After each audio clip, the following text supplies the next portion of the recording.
The breach. The first anomaly appeared at exactly 3:42 a.m. on a Tuesday. Dr. Maya Chen had been staring at her monitor for 17 hours straight, eyes burning from the glow of quantum probability calculations. The other members of the Threshold Project had long since retreated to their quarters, leaving her alone in the vast underground chamber housing the quantum gateway. Just one more simulation, she had told herself repeatedly as midnight came and went. The government funding would dry up in 3 months if they couldn't produce results, and Maya refused to let 5 years of work collapse because bureaucrats couldn't understand the implications of bridging dimensions. When the anomaly appeared, a tiny fluctuation in the quantum field, Maya almost missed it. A shimmer, like heat rising from desert asphalt, rippled across the empty ring of the gateway. She blinked, certain her exhausted mind was conjuring hallucinations. "System, run diagnostic on gateway ring," she commanded, voice raspy from disuse. "Gateway ring operating within normal parameters," the AI responded. "No active protocols initiated." Maya pushed away from her desk and approached the 30-foot circle of specialized alloys and quantum field manipulators. The gateway wasn't even powered up. It couldn't be generating anomalies. Yet as she drew closer, she felt it. A subtle wrongness in the air, like the pressure drop before a thunderstorm. Within the ring, the air continued to ripple, growing more pronounced with each passing second. "System, activate emergency protocols. Alert Director Harrison," Maya ordered, backing away slowly.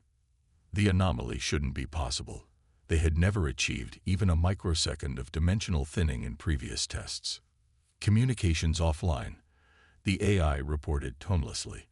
"Internal systems functioning at 37% capacity. Unknown energy signature detected." The laboratory lights flickered as a low hum built from the gateway. The rippling air within the ring darkened, deepened, as though someone had poked a hole in reality itself.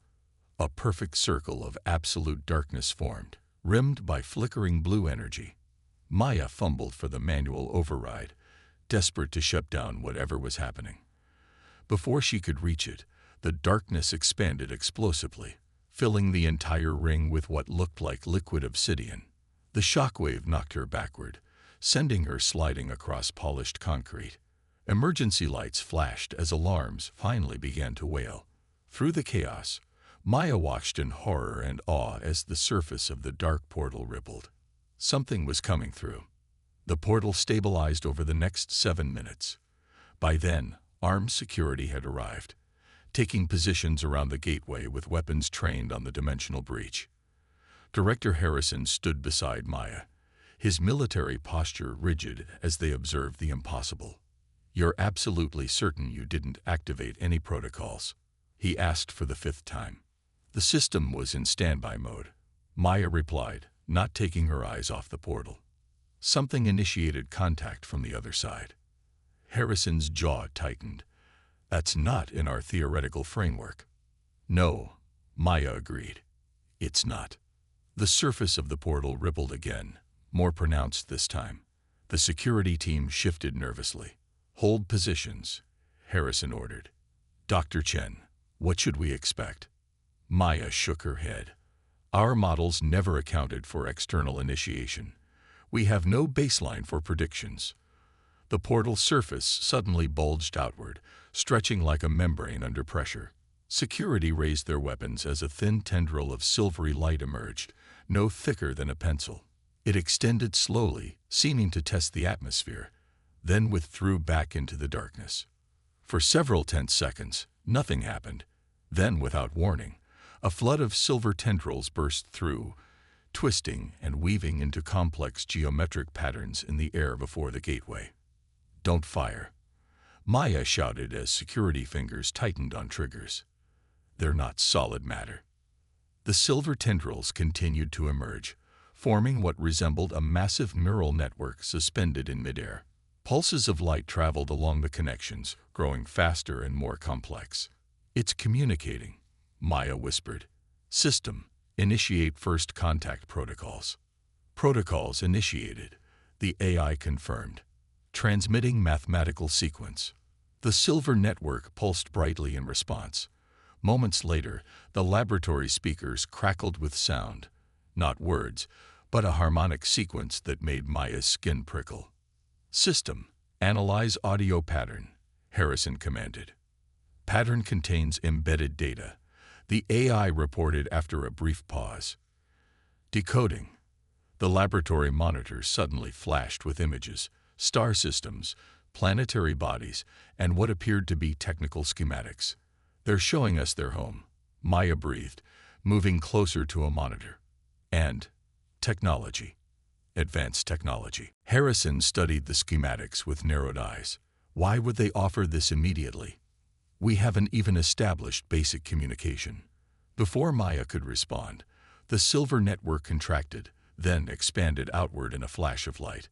When the brilliance faded, a figure stood before the gateway.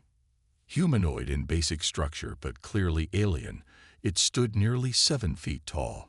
Its body appeared to be composed of constantly shifting silver energy, occasionally solidifying into more defined features before flowing back into abstraction. Where a face should be, only a smooth silver surface reflected their own shocked expressions back at them. The being raised what might have been an arm, pointing directly at Maya. "We have waited." A voice resonated from everywhere and nowhere, bypassing their ears and speaking directly into their minds. "The door is opened. The exchange begins." The being called itself an emissary of the Veil. Over the next 72 hours, it revealed that its civilization existed in a dimension adjacent to our own, separated by what it termed the membrane of reality. The Veil had been aware of humanity for centuries, watching our technological development, waiting for the moment when we might breach the dimensional barrier. Maya worked tirelessly with the linguistics team to develop more sophisticated communication. The emissary learned English with impossible speed, while sharing glimpses of Veil technology that seemed centuries beyond human capability. Clean energy systems, medical advancements, even the principles of gravity manipulation. World governments scrambled to respond to the contact.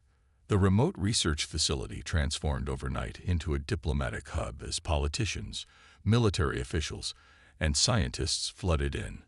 Maya found herself pushed further from the center of operations as higher authorities took control. "They're making a mistake," she told Harrison as they watched a team of diplomats escort the emissary to yet another closed-door meeting. "We need more time to study the Veil, to understand their motivations." "The decision isn't ours anymore," Harrison replied, looking older than his 58 years. "Washington sees opportunity. Military advantage, technological leads. They're talking about a formal alliance. Based on what? A few days of contact with a single representative from an entirely alien civilization."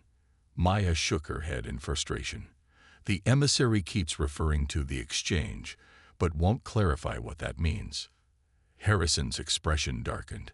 "I voiced my concerns. For now, we continue our scientific analysis and hope the politicians don't move too quickly." That night, unable to sleep, Maya returned to the laboratory. The gateway remained active, the portal a silent, dark pool connecting two universes. She approached it cautiously, studying the energy readings on her tablet. "You return alone," the emissary's voice stated from behind her. Maya spun around, heart pounding. The silver being stood motionless across the lab. "I thought you were in the diplomatic wing," she managed, trying to control her startled reaction. "I am," the emissary replied, "and I am here. The concept of singular presence is a limitation I need not observe." Maya's scientific mind raced with implications. "You can project yourself, or is this some form of quantum entanglement allowing multiple manifestations?" "Your understanding approaches," the being said, its featureless face rippling slightly. "Dr. Chen, you alone among your kind ask the meaningful questions. The others seek only what we can give them." "And what exactly are you giving us?" Maya asked directly. "What is the exchange you keep referencing?" The silver face rippled more intensely. "All existence is exchange, Dr. Chen. Energy, matter, purpose.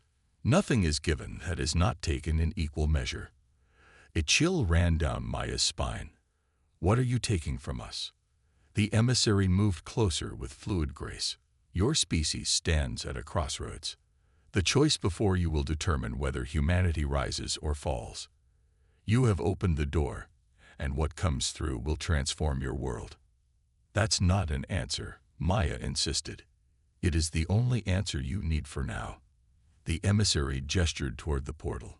More of my kind will arrive soon. The preparations are nearly complete. What preparations? We haven't agreed to any. Your leaders have already consented. The emissary interrupted. The exchange begins at dawn. With that, the silver figure dissolved into streams of light that flowed back into the portal, leaving Maya alone with a growing sense of dread. By morning, Maya's concerns had solidified into certainty.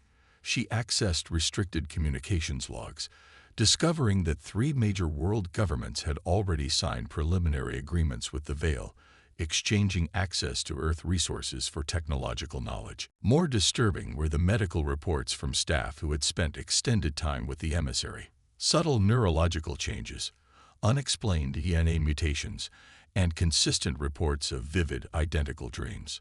Something was happening to people exposed to the Veil, something that none of the standard monitoring equipment had detected. Maya was compiling her findings when alarms blared throughout the facility. The gateway was experiencing a massive energy surge. By the time she reached the laboratory, it was too late. The portal had expanded beyond the ring's containment, doubling in size as dozens of silver figures emerged. The exchange had begun. First contact. 1 month after the breach, humanity celebrated what media outlets were calling the dawn of a new age.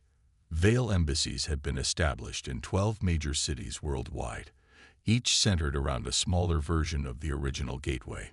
The visitors brought gifts, technological marvels that appeared to solve humanity's most pressing problems almost overnight. Cancer cured by silver implants that restructured damaged cells. Energy crisis ended with crystalline power sources that drew energy from what the Veil called dimensional overflow. Atmospheric purifiers that began reversing climate change within weeks. From her small apartment in Washington, D.C., Maya Chen watched the world embrace its new allies with mounting horror. She had been removed from the Threshold Project 3 weeks earlier, officially for exhaustion and stress-induced paranoia. Unofficially for asking too many questions. The wall of her living room had become a conspiracy theorist's dream, covered with photographs, news clippings, and handwritten notes connected by red string. At the center was a map marking unexplained incidents around Veil embassies, missing persons, strange behavioral changes in local populations, and most disturbing, reports of people with silver-flecked eyes and unnaturally perfect movements. Maya's phone vibrated with an encrypted message from the only ally she had left inside the project. They're accelerating the integration phase. 7 new gateways approved today. Harrison is gone, replaced overnight. New director has silver eyes. She stared at the message, stomach churning. Director Harrison had been her last hope for rational oversight within the program. His replacement meant the Veil's influence had reached the highest levels of the project.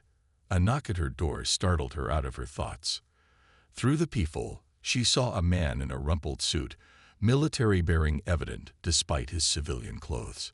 "Dr. Chen," he called through the door. "My name is Colonel James Reeves. I need 5 minutes of your time. It concerns the Veil." Maya hesitated, hand hovering over the baseball bat she kept by the door. "Show me your eyes," she demanded. The man leaned closer to the peephole, eyes clearly visible, normal, bloodshot from lack of sleep, but human. She opened the door partially, chain still in place. "What do you want?" "To show you something," Reeves said quietly. "Something that proves you've been right all along." 20 minutes later, they sat in his car outside a nondescript government building in Arlington. Reeves handed her a tablet displaying security footage. On screen, the Secretary of Defense met with a Veil emissary. As they spoke, the emissary placed a hand on the secretary's shoulder. Something silver and thread-like extended from the alien's palm, briefly penetrating the man's skin at the neck. This was 3 weeks ago, Reeves explained. Since then, the secretary has approved every single veil request without question. And he's not the only one. Maya watched the footage again. How many? We've confirmed 37 high-level government officials showing signs of veil influence. We suspect hundreds more. Who's we? A coalition of military and intelligence personnel who haven't bought into this silver utopia being sold to the public. Reeves reclaimed the tablet. We call ourselves the Resistance. It's dramatic, I know, but accurate. We're fighting an invasion that most people can't or won't see. Maya studied him. What do you want from me? Your expertise. You understand the gateway technology better than anyone. We need to know if there's a way to close the portals. Maya laughed bitterly. I've been trying to warn people for weeks. Now you want my help. Now we have proof, Reeves countered. And we have resources. Limited, but growing. Take me to your headquarters, Maya decided. Show me everything you have. The Resistance operated from an abandoned Cold War bunker beneath a warehouse. Inside, about 20 people worked at makeshift stations, analyzing data, monitoring communications, and maintaining what looked like experimental equipment. Dr. Eliza Kaminsky, a neurologist Maya recognized from academic circles, approached them. You actually got her, she said to Reeves with evident relief. Dr. Chen, your research has been invaluable, even without you knowing it. She led Maya to a sealed laboratory area where a man was strapped to an examination table. Silver threads visibly moved beneath his skin like living circuitry. Former CIA analyst, Kaminsky explained. He was stationed at the London embassy when a veil emissary shared knowledge with him. 3 days later, he tried to access highly classified nuclear codes. Maya approached cautiously. Is he conscious? In a way. The veil implants integrate with the host's neural pathways. They don't replace consciousness. They redirect it. Kaminsky pointed to brain scans displayed on nearby monitors. The silver filaments concentrate in areas governing decision-making and emotional processing. Subjects maintain their memories and skills but lose autonomy. A perfect infiltration strategy. Reeves added grimly. No obvious signs, no mass panic. Just gradual subversion of our power structures. We're developing a detection method, Kaminsky continued, but what we really need is a cure, and we think it's connected to the gateways themselves. Maya spent the next several hours reviewing the Resistance's data. Their findings aligned with her suspicions. The veil weren't allies but parasites, using human hosts to establish a foothold on Earth while appearing benevolent. The timeline is accelerating, she told the Resistance leadership that evening.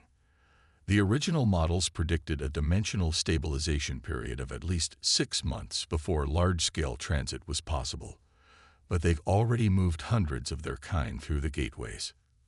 For what purpose? Asked a former FBI agent named Walker. If they wanted military conquest, they have the technology to overwhelm us already. I don't think conquest is their goal, Maya said, recalling her conversation with the first emissary. The exchange isn't just their name for diplomatic relations. I think it's literally what they're doing, exchanging something fundamental between our dimensions. She pulled up satellite imagery showing energy readings around veil embassies. Look at these patterns. They're not random fluctuations. They're structured, like the veil are extracting something systematically from our environment. Extracting what?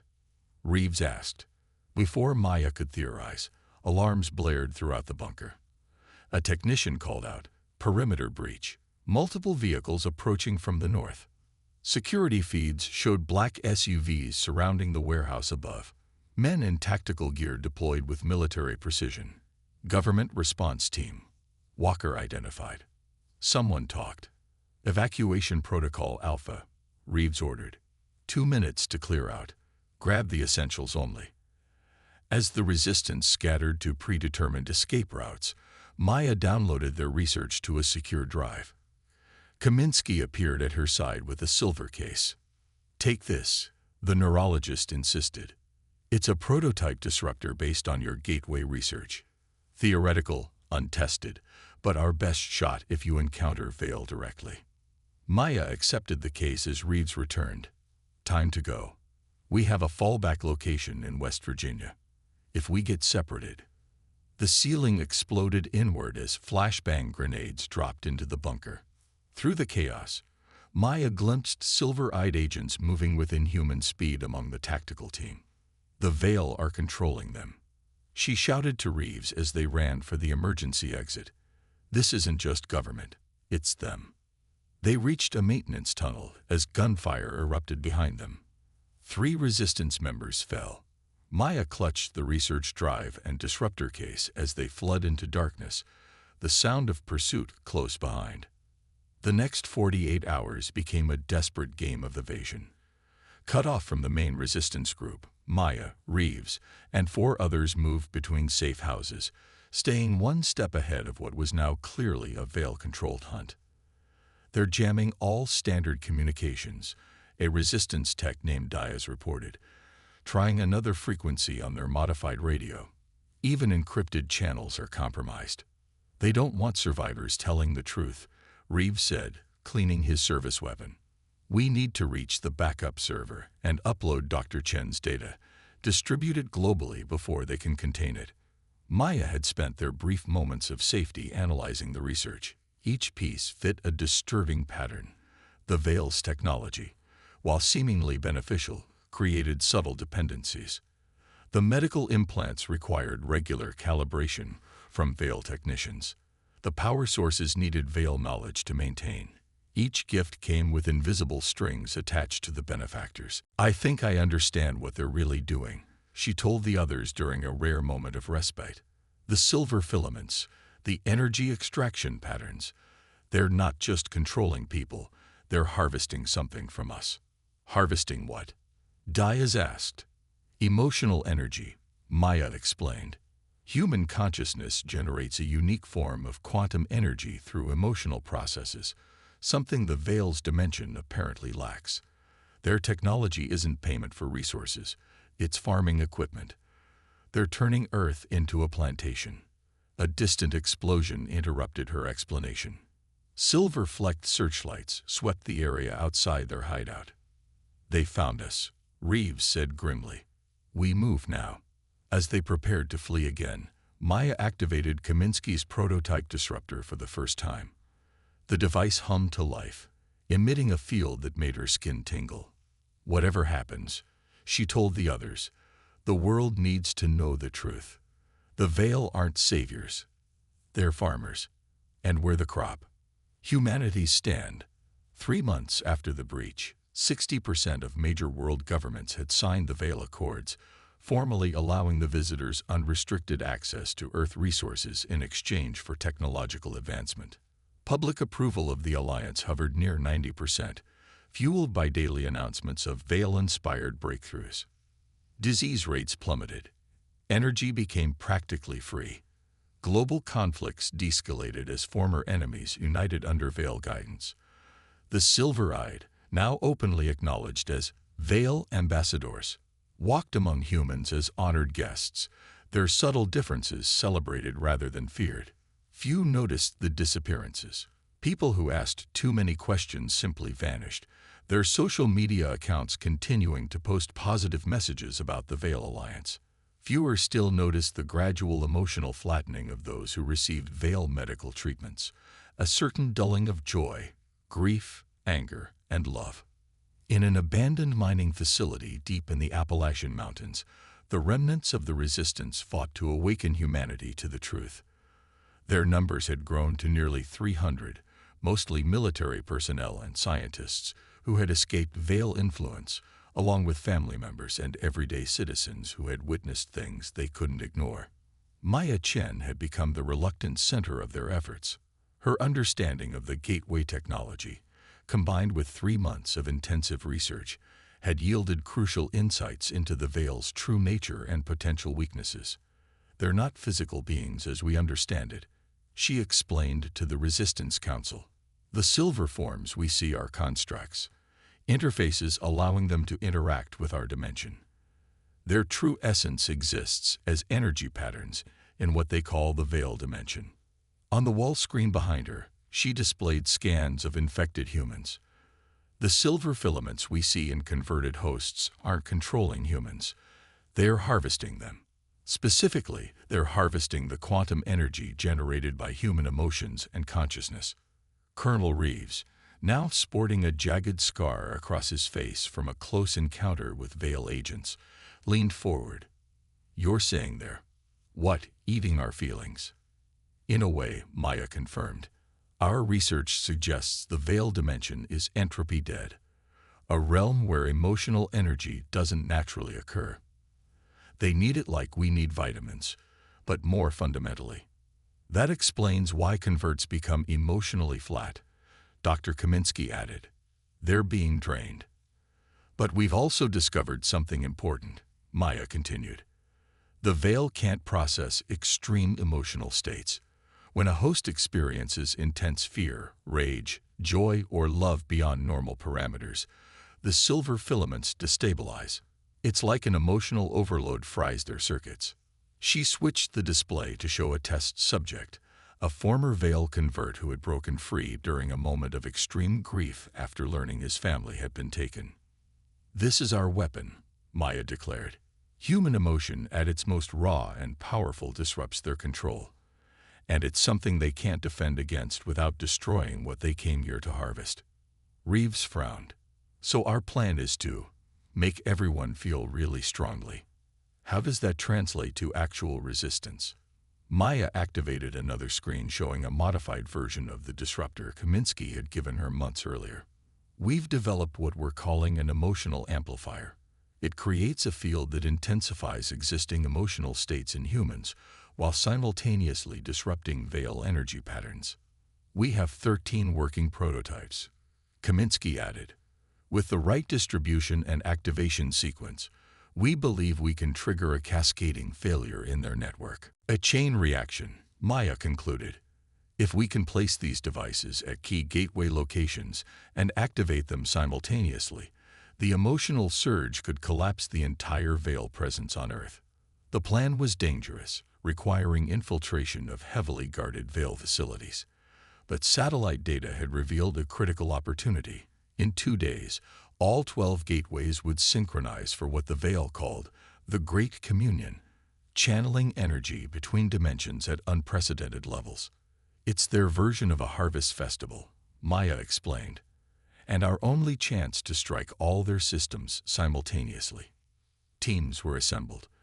12 groups of volunteers willing to sacrifice everything for humanity's freedom. Each would carry an amplifier to a gateway location. Maya and Reeves would lead the team targeting the original breach facility, where the largest gateway remained. "This isn't just about saving our world," Maya told the volunteers during final preparations. "It's about saving what makes us human. Our capacity to feel, to experience the full spectrum of emotion, is our greatest strength, not a weakness to be harvested." As dawn broke on the day of the operation, the teams deployed worldwide. Using underground networks and resistance sympathizers, they moved toward their targets with grim determination. Maya's team approached the original facility under cover of a supply convoy. Intelligence had confirmed that security would be minimized during the communion as veil resources concentrated on the energy transfer. "Comms check," Reeves murmured as their truck passed the outer checkpoint, their forged credentials accepted by the Silver Eye Guard. "All teams in position," came the response through their secure channel. "Awaiting synchronized execution in 30 minutes. Maya clutched the amplifier, now disguised as standard veil technology. The device detected and amplified the emotional signatures of nearby humans while disrupting the veil's energy absorption process. In theory, it would create a feedback loop of raw human emotion too powerful for the veil to process. As they neared the main facility, Maya's tablet pinged with an alert. "Energy readings are spiking. They've started the communion early." Reeves cursed. "Inform all teams. We move now." They abandoned stealth, racing toward the gateway chamber as alarms began to sound. Security forces converged, but moved sluggishly, most of their energy diverted to the communion ritual. They burst into the massive chamber to find it transformed. The original gateway had tripled in size, its dark surface rippling with silver light. Around it, hundreds of silver-eyed converts stood in concentric circles, swaying in unison as energy visibly flowed from their bodies toward the portal. At the center, directly before the gateway, stood the original emissary, now grown to twice its former size. Its silver form pulsed with harvested human energy. The final phase begins. Its voice resonated throughout the chamber. The exchange nears completion. Your world's emotional essence will sustain our realm for millennia. The emissary turned toward Maya, recognition evident in its rippling form. Dr. Chen, you have come to witness the culmination of what you helped create. I've come to end it, Maya replied. Activating the amplifier, the device hummed to life, emitting an invisible field that spread outward. Around the chamber, some of the silver-eyed converts faltered, expressions flickering as suppressed emotions began to surface. The emissary's form destabilized momentarily before recovering. Interesting but futile. The communion channels too much power for your device to disrupt. Reeves opened fire, his modified weapons targeting the equipment surrounding the gateway. Security forces responded, and chaos erupted in the chamber. Maya's comm unit crackled with updates from around the world. Other teams had reached their targets but faced similar resistance. The amplifiers alone weren't strong enough to disrupt the communion once it had begun. As she took cover behind equipment, Maya had a realization. The amplifiers aren't the weapon, she told Reeves between exchanges of fire. They're just the catalyst. We are the weapon, human emotion itself. She opened a channel to all teams. Listen carefully. The devices alone aren't enough. We need to trigger extreme emotional responses in as many people as possible. Share your stories, your losses, your hopes. Anything to spark genuine emotional reactions in those around you. Maya stood, facing the circle of converts. She began speaking, her voice carrying through the chamber, telling the story of humanity. Its struggles, triumphs, loves, and losses. She spoke of her parents' sacrifice to give her an education, of falling in love and experiencing heartbreak, of the joy in scientific discovery, and the terror of watching that knowledge unleashed for harm. Around her, converts began to twitch and shake as suppressed emotions fought through veil control. The silver threads beneath their skin writhed in distress. Reeves joined her, then others, each sharing raw, personal truths. The amplifier magnified their emotions, spreading them like a contagion through the chamber. Converts began to scream, some in anguish, others in rage or joy, as their humanity reasserted itself against veil suppression. The emissary's form destabilized more violently, silver light fragmenting. Stop this, you damage the communion. Across the world, similar scenes unfolded as resistance teams triggered emotional chain reactions at each gateway. The synchronized communion that was meant to harvest humanity became its undoing, as the network designed to extract emotional energy was overloaded by its purest, most intense forms. In the original chamber, the gateway began to fluctuate wildly. The emissary made a final desperate lunge toward Maya, but its form dissolved into chaotic energy before reaching her.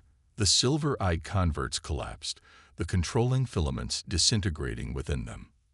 With a sound like reality itself tearing, the gateway imploded. A shockwave of released energy washed over the chamber, knocking everyone to the ground. When it passed, the portal was gone, leaving only a scorched ring where it had stood. Maya's comm unit lit up with reports from around the world.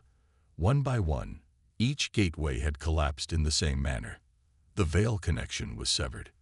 In the aftermath, humanity began the slow process of recovery.